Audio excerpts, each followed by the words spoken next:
preguntarte qué significó. ¿Qué había del otro lado? Bueno, del otro lado había una gran esperanza, así creo yo que se vendió, una gran ilusión, que abarcaba a 3/4 partes de la humanidad.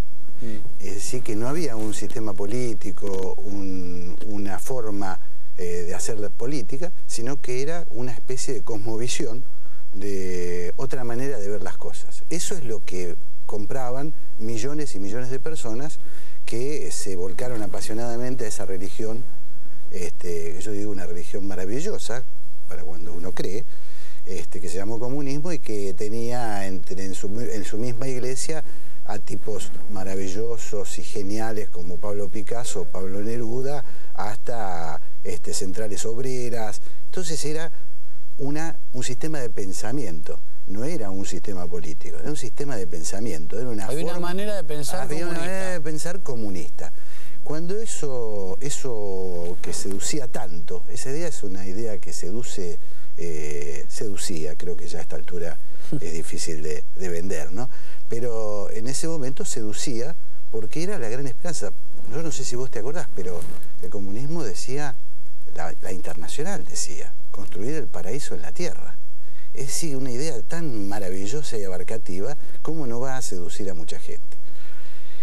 Relacionado con eso está el impacto de su caída, porque uno podía, yo te voy a ser sincero, voy a hablar desde mi lugar, habiendo conocido la Unión Soviética, habiendo ido muy jovencito, a los 17 años, con una fe que solo se puede tener a esa edad, con esa convicción, con ese fanatismo, con esa esperanza de ver un mundo nuevo, manejado por obreros, que eran obreros maravillosos, de manos grandes, pero de cultos, toda esa cosa, un día prendés la radio y se deshace,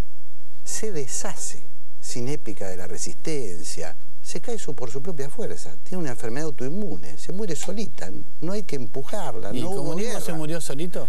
El comunismo se muere solo, Gerardo, no hubo prácticamente un tiro. Cuando yo estuve en 1970, participé en un desfile en la Plaza Roja, 7 de noviembre de 1970. Nosotros, imagínate, yo con 17, mis amigos 22, 23 años, los otros, aterrados de frío, desfilando del frente a la troika del poder comunista. Después que pasaban los obreros, los trabajadores, pasaban las Fuerzas Armadas y pasaban unos misiles que medían 1,5 cuadras. Unos misiles de 1,5 cuadras, que la gente miraba aterrada en el mundo entero. Vos sabés que se rompía, había que después refaccionar todo el pavimento de Moscú porque lo hacían pomada al peso de esos misiles.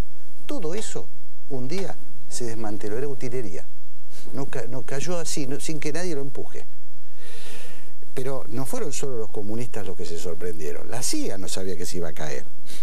Entonces, todo esto me parece que es muy interesante porque genera en aquellos que, en esa legión de gente que amó esa posibilidad, que lo vio como una alternativa al capitalismo, una alternativa que, bueno, Hobsbawm dice, cuando se cae el muro y a los 2 años la Unión Soviética termina el siglo XX. Se empieza con la revolución, digamos, con la Primera Guerra, la Revolución de Octubre en 1917 y se termina cuando se cae ese sistema, porque cambia una era y por lo tanto cambia una forma de pensar.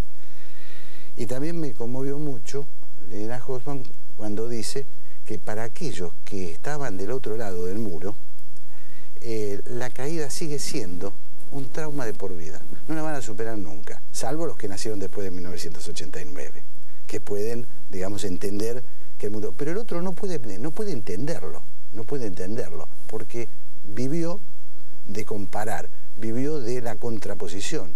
Son cambios culturales fenomenales. ¿Qué significa, por ejemplo, vivió de comparar? ¿Qué se comparaba? Bueno, vos en los países socialistas vivías del Estado, no conocías lo que era la propiedad privada, Nosotros vimos algunas cosas, pero no nos dábamos cuenta, éramos muy ingenuos cuando éramos comunistas convencidos. Todo esto es un proceso, yo no es que haya sido tan pavote hasta tan grande, ¿no? O sea, a medida que fui creciendo, fui viendo fisuras, fui teniendo contradicciones. Pero cuando uno está convencido, cree que esos son imperfecciones que se van a ir superando con el tiempo, de ese sistema maravilloso, donde todos vivían felices, vivían del Estado, pero todo eso, lo que escondía, era una sociedad apática, una sociedad que no tenía creatividad, una sociedad que perdió la batalla cultural, política y económica con su oponente capitalista, se le vuelvo a decir, sin guerra, sin usar uno de esos cohetes grandotes que desfilaban por la Plaza Roja, y desmantelando la utilería.